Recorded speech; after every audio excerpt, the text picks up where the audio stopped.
Begitu banyak hal yang kita lalui setiap harinya, dan ini yang kadang membuat kita sulit untuk membedakan antara kesedihan dan juga tragedi. Bahkan kita sering menyangkut pautkan atau menganggap bahwa sebuah kesedihan itu adalah tragedi. Oke, bagaimana caranya untuk membedakan hal ini? Mari kita bahas. Pada materi sebelumnya, kita diajak untuk memisahkan mana yang masuk akal dan mana yang tidak masuk akal, sehingga hal ini membuat kita depresi dan juga kecewa. Dengan dua pemisahan ini, kemudian kita membuat dua pernyataan yang menjadi pedoman untuk menyelesaikan beberapa masalah, yaitu aku ingin mendapatkan apa yang aku inginkan, dan yang kedua, akan sangat mengerikan jika aku tidak mendapatkan apa yang aku inginkan. Setiap kejadian dalam hidup kita, baik itu senang maupun sedih, direkam di dalam otak, dan ini berubah menjadi sebuah informasi hingga diekspresikan dalam bentuk gestur tubuh. Ada banyak sekali kejadian dalam hidup yang menyedihkan, tapi ada beberapa yang tragis. Itu pun banyak tragedi tidak akan menjadi pukulan yang berat jika kita mampu melihat dari sudut pandang yang berbeda. Pikiran sedih dapat membuat kita merasa menyesal dan juga kecewa. Bahkan kita sering mengalaminya tanpa menyebabkan rasa sakit dan biasanya tidak berlangsung dengan lama. Tetapi ini berbeda dengan tragedi. Saat kita menyadari kita terkena bencana, biasanya kita tidak sanggup untuk menanggapinya dengan tenang. Kadang depresi dan menyalahkan diri timbul karena kita keliru dalam mengartikan kekecewaan.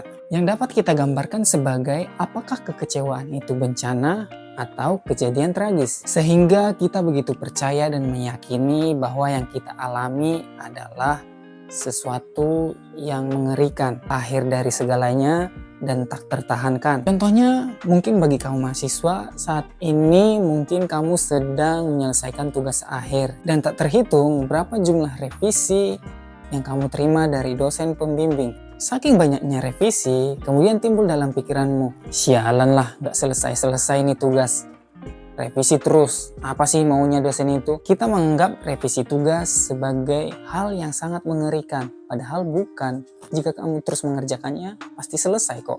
Kalau kita pertanyakan kembali, apakah hal itu benar-benar mengerikan? Dan apa buktinya kalau memang itu mengerikan? Kemudian siapa yang bilang mengerikan?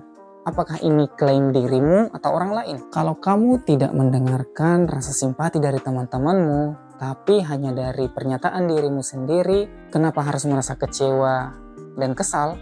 Untuk memahami bahwa sesuatu tidaklah menyedihkan dan mengerikan, kamu harus terbiasa untuk mengatakan kepada dirimu sendiri, sangat salah kalau kita melihat suatu kejadian itu sangat tak tertahankan. Kejadian besar dalam hidup kita memang sangatlah disesalkan, tapi tidaklah mengerikan. Memang mengecewakan, tapi tidaklah bencana. Memang menyedihkan, tapi tidaklah tragis. Kalau kita percaya dan meyakini bahwa sesuatu itu sangat mengerikan, bencana besar atau tragis, pasti kita akan terikut dengan pikiran ini dan ujungnya tidak bersemangat dalam hal apapun. Tapi kalau kita bisa melihat dengan jelas bahwa hal-hal yang terjadi dalam hidup kita hanyalah sesuatu yang patut disesalkan, mengecewakan dan membuat sedih, kita hanya merasa sedikit tidak bahagia dalam waktu singkat, kemudian suasana hati akan normal kembali dan optimis.